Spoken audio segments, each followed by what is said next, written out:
Ya, berikutnya adalah Maria dan Marta, hati yang dihancurkan Tuhan. Sobat, jalan Tuhan memang tidak dapat kita selami sepenuhnya. Ada banyak pertanyaan yang tidak ada jawabannya. Maria dan Marta juga tidak mengerti mengapa Lazarus, yaitu saudara mereka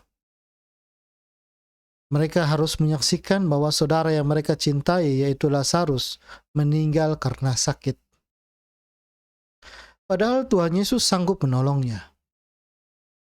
Mengapa Tuhan Yesus tidak cepat datang untuk menolong Lazarus pada saat itu? Bukankah pada Alkitab kita dalam Yohanes pasal 11 ayat 1 sampai yang ke-45, di mana ketika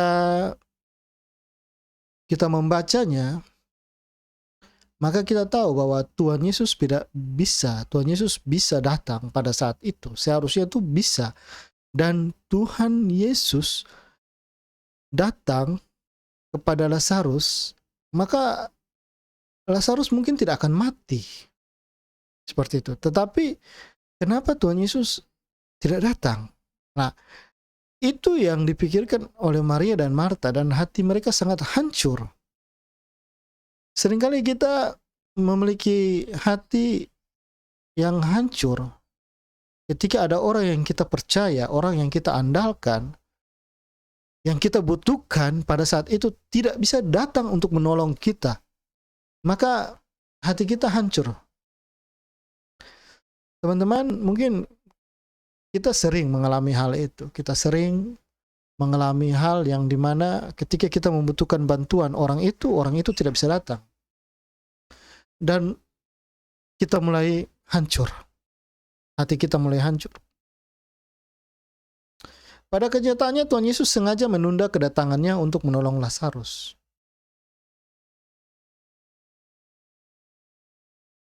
Dan membiarkannya mati. Di dalam ayat yang ke-6 dikatakan seperti itu. Apakah Tuhan mengasihi Maria dan Marta dan Lazarus? Ya, tentu ya. Tuhan mengasihi mereka. Lalu mengapa Tuhan membiarkan semua malapetaka itu terjadi? Ini yang seringkali menjadi pertanyaan. Kalau Tuhan mengasihi saya, kenapa Tuhan biarkan ini terjadi? Jika Tuhan mengasihi saya, kenapa saya belum menemukan pasangan hidup saya? Itu yang seringkali teman-teman mungkin sedang pertanyakan. Kalau Tuhan mengasihi saya, mengapa saya masih seperti ini? Ya. Teman-teman sekalian, bahwa Tuhan Yesus sangat mengasihi Lazarus. Tetapi Tuhan Yesus membiarkan Lazarus meninggal dengan menunda keberangkatannya ke Betania. Tujuan Tuhan Yesus adalah agar para murid Maria dan Marta belajar untuk percaya. Yang terutama dari semua kejadian itu adalah supaya semua orang tahu bahwa Tuhan Yesus berkuasa membangkitkan orang mati. Dengan demikian, orang banyak menjadi percaya dan Tuhan dipermuliakan. Jadi, dalam kehidupan kita, apapun yang terjadi dalam kehidupan kita, itu semua ada rencana Tuhan. Tuhan mengasihi kita? Yes, iya, Tuhan mengasihi kita. Tapi apakah Tuhan bisa menolong saya pada saat ini? Jawabannya adalah, jika saat ini adalah waktu Tuhan, maka Tuhan akan menolong kita pada saat ini. Karena Tuhan akan selalu bertindak dengan waktunya. Seringkali ada pujian yang mengatakan bahwa waktu Tuhan bukan waktu kita. Waktu kita bukan juga waktu Tuhan. Tuhan memiliki waktunya. Dan apabila saat ini waktunya Tuhan, maka Tuhan akan menolong kita. Tuhan mengasihi kita, namun itu tidak berarti bahwa Tuhan akan meluputkan kita dari semua rasa sakit dan masa-masa kelam. Kadang-kala kita harus melewati masa-masa kelam. Ketika kita melewati masa-masa kelam, maka kuasa Tuhan lebih kita rasakan. Pertolongan Tuhan bisa kita rasakan.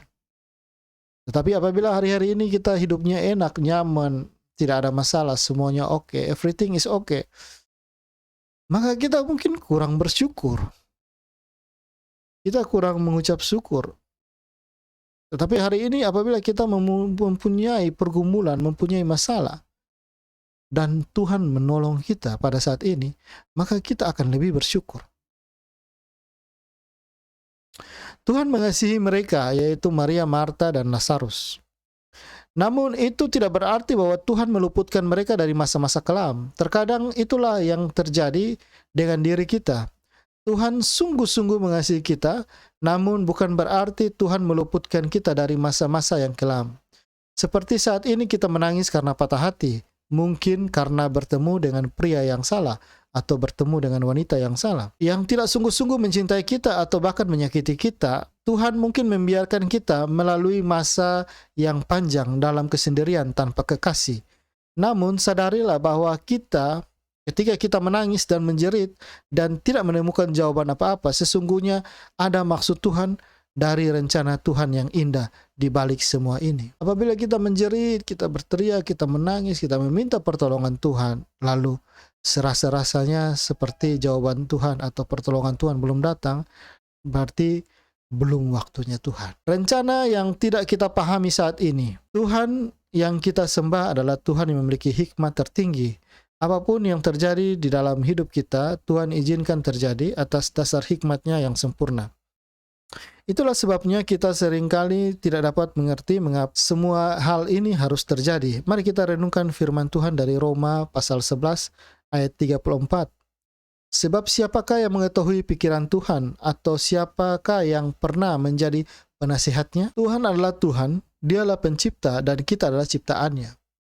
Bagaimana kita yang ciptaannya mau menasihati Tuhan? Sedangkan kita adalah ciptaannya. Dialah yang maha tahu, sedangkan pengetahuan kita sungguh-sungguh terbatas. Di saat hidup ini tidak dapat kita mengerti, percayalah pada kebaikan Tuhan. Semua masih dalam kendalinya. Apapun yang terjadi, sekalipun itu buruk, Tuhan sanggup mengubahnya menjadi kebaikan bagi kita. Saat kita menangis sendiri di dalam kamar dengan hati yang hancur, mungkin teman, orang tua kita tidak ada yang tahu. Mungkin orang lain tidak peduli, tetapi Tuhan peduli dan ikut menangis bersama dengan kita. Sekalipun Dia punya rencana yang indah bagi kita, itulah yang Alkitab catat ketika Tuhan Yesus melihat Maria dan Marta menangis. Tuhan Yesus turut menangis bersama dengan mereka di dalam ayat 33 dan 40. Walaupun Tuhan tahu persis bahwa Dia akan membangkitkan Lazarus, ya, Tuhan sangat peduli dengan apa yang kita rasakan. Jangan meragukannya. Jadi kalau kita mengatakan, ya Tuhan, sakit sekali Tuhan, apakah Tuhan tahu rasa sakit ini? Kita tahu bahwa Tuhan pernah turun ke dunia ini menjadi sama dengan kita dan merasakan sakit, merasakan lapar. Jadi apapun persoalan kita, apapun pergumulan kita, apapun rasa sakit kita, percayalah, Tuhan tahu rasa sakit itu. Dan apabila kita menangis dalam kamar, dan merasakan kesakitan yang sangat luar biasa, Tuhan juga ikut menangis bersama-sama dengan kita. Percayalah, mempercayai Allah di tengah-tengah rasa sakit adalah pernyataan iman yang terbesar. Itu dikutip dari quotes-nya Larry Julian. Ketika kita masih berada dalam masa-masa kelam, Tuhan tetap meminta satu hal dari kita, yaitu tetap percaya kepadanya. Sebab itu juga salah satu tujuannya mengizinkan semua itu terjadi, yaitu agar kita dapat belajar percaya padanya. Jika kita mau percaya pada hatinya satu janji Tuhan, kita akan melihat kemuliaan Tuhan dinyatakan dalam hidup kita. Melalui kebangkitan Lazarus, pada akhirnya banyak orang yang menjadi percaya. Sobat, saya tidak mengerti kemuliaan seperti apakah yang akan Tuhan nyatakan dalam kehidupan kita. Saat kita memilih untuk percaya, tetap percaya pada hatinya. Setiap orang memiliki kisah dan jalan hidup yang berbeda-beda. Saya yakin bahwa Tuhan juga punya rencana yang berbeda untuk setiap kehidupan kita. Namun satu hal yang pasti, jika itu memang membawa kemuliaan bagi Tuhan, pastilah sesuatu yang indah bagi Tuhan. Percayalah pada hatinya. Rasanya mudah sekali untuk mengatakan kata percaya. Saya percaya sama kamu. Tapi,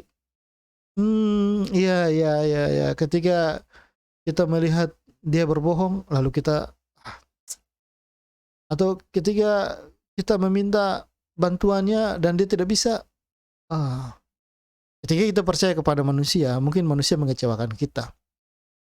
Tapi satu hal bahwa ketika kita percaya kepada Tuhan, Tuhan tidak pernah meninggalkan kita. Tuhan pasti menolong kita sesuai dengan waktunya. Rasanya mudah sekali untuk mengatakan kata percaya, tetapi apakah arti percaya pada Tuhan? Dalam perikop di atas, kata percaya ditulis dengan kata pisteo yang artinya committed to trust. Komitmen untuk percaya. Ternyata di dalam kata percaya ada unsur komitmen. Jadi kepercayaan dibangun dalam unsur komitmen. Jadi seorang yang percaya, berarti di dalam hal itu, di dalam kepercayaan itu ada sebuah komitmen, teman-teman sekalian. Komitmen menuntut sebuah kebulatan hati untuk melakukan sesuatu apapun kondisinya. Misalnya, kalau saya berkata saya berkomitmen untuk datang ke sebuah pertemuan, artinya apapun yang terjadi, meskipun saya sesibuk apapun, meskipun hujan badai seperti apapun, saya harus berusaha untuk datang karena saya sudah berkomitmen. Demikian juga kalau kita berkomitmen untuk percaya, meskipun jalan yang kita lalui, yang kita lihat begitu gelap, sekalipun kita tidak mengerti mengapa semua hal ini harus terjadi, maukah kita tetap berkomitmen untuk mempercayai Tuhan? Atau kita mau yang enak-enak saja? Kalau kita senang, ya kita komitmen, kita percaya Tuhan. Tapi kalau kita susah, gimana ya? Nah, seperti itu. Tapi kalau kita memilih untuk percaya, berarti kita mau komitmen. Seperti sebuah janji dalam pernikahan. Di saat sakit maupun sehat, di saat susah maupun senang, ya keadaan seperti apapun, ya tetap. Nah, itu komitmen. Jadi kita berkata bahwa kita mau percaya Tuhan, mau mempercayai Tuhan, berarti mempercayai Tuhan dalam segala kondisi dan keadaan. Ya, karena di dalam kata percaya ada sebuah komitmen. Mengapa kita bisa percaya? Di sini dikatakan bahwa iman timbul karena pendengaran akan firman Tuhan. Kita bisa mempercayai Tuhan jika kita mengenal Dia melalui firman Tuhan yang kita baca dan renungkan. Sebuah kepercayaan dibangun atas dasar sebuah hubungan. Karena kita mengenal Dia, kita tidak mungkin dapat mempercayai Tuhan jika kita tidak mengenal siapakah Tuhan. Mengenal bukan hanya tahu secara pengetahuan, tetapi karena sebuah relasi yang didasari oleh kebenaran firman Tuhan. Mari kita mengambil waktu sejenak untuk merenungkan sejauh mana kita mengenal Tuhan. Apakah kita percaya bahwa Tuhan sungguh mengasihi kita? Apakah kita percaya bahwa Dia yang adalah kudus adanya tidak mungkin merencanakan yang jahat untuk kita? Apakah kita percaya bahwa Tuhan itu lebih bijak daripada kita? Itu sebabnya Tuhan lebih tahu apa yang terbaik bagi kita daripada kita sendiri. Mempercayai Tuhan juga berarti menaati Tuhan, mengikuti apa yang Tuhan kehendaki. Percaya artinya bersedia menunggu waktu Tuhan dan tidak berusaha menjawab doa kita dengan cara kita, tapi kita menunggu Tuhan menjawab doa kita dengan caranya Tuhan. Di dalam Alkitab ada banyak tokoh yang mengalami masa-masa kelam yang panjang ketika mereka menanti penggenapan janji Tuhan. Seperti Yusuf. Yusuf yang mendapatkan mimpi akan disembah oleh saudara-saudaranya justru mengalami masa-masa yang kelam sebagai budak dan tahanan. Namun dalam masa-masa kelam itu Yusuf tetap percaya pada Tuhan. Yusuf tetap melakukan semua yang terbaik yang dapat dia lakukan sebagai budak dan tahanan. Yusuf menolak untuk melakukan dosa dan Yusuf menunggu sampai Tuhan sendiri yang mengeluarkan dia dari penjara. Bahkan memberikan kepadanya sebuah kepercayaan besar untuk menyelamatkan bangsa Mesir dan keluarganya sendiri dari bahaya kelaparan. Daud setelah diurapi oleh Samuel sebagai raja yang akan menggantikan Saul, hanya mengalami saat-saat yang indah sejenak. Pada kenyataannya setelah dia menang melawan Goliat dan menjadi menantu Saul, Daud malah dibunuh oleh Saul.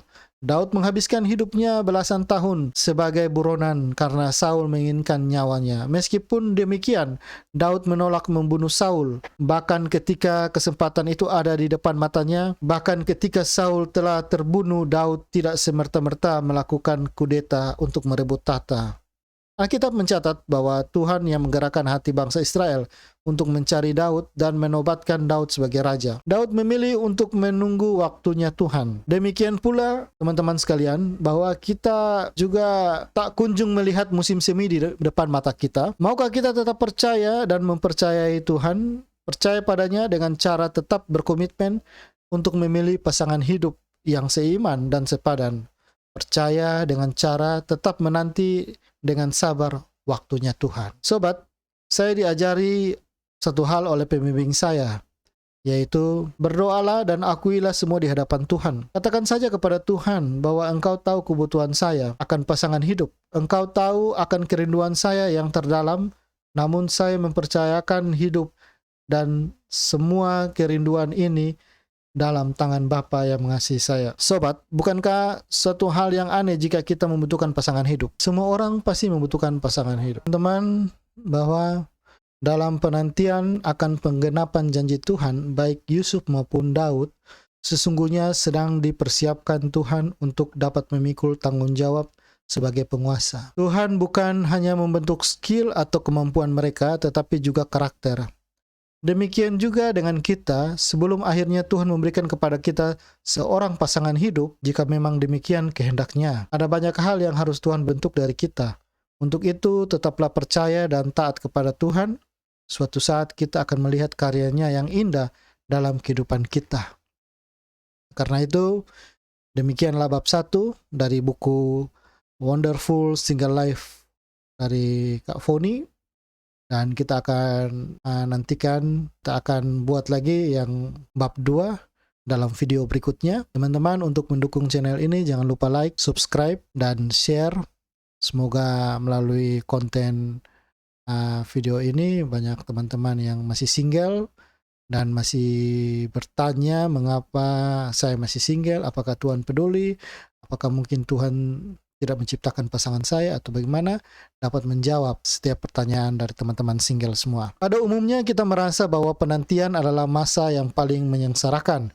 Itu disebabkan karena kita tidak pernah mau mencari tahu apa tujuan Tuhan dalam masa penantian. Dalam bab 1 ini, Tuhan peduli. Apakah Tuhan peduli? Ya, Tuhan peduli. Tuhan peduli akan pasangan hidup kita. Seperti Tuhan peduli akan perjamuan atau pernikahan di Kana yang mereka habis anggur, lalu Tuhan melakukan mujizat merubah air menjadi anggur. Begitupun Tuhan peduli dengan perut 5.000 orang laki-laki di padang bukit, di mana Tuhan memberkati 5 roti dan 2 ikan, lalu memberikan makan mereka dan sisa 12 bakul. Soal makanan saja Tuhan peduli, apalagi soal pasangan hidup kita dalam pernikahan. Tuhan sangat peduli. Oleh karena itu, tetap percaya bahwa apapun yang terjadi dalam kehidupan kita, Tuhan masih peduli dan tetap peduli.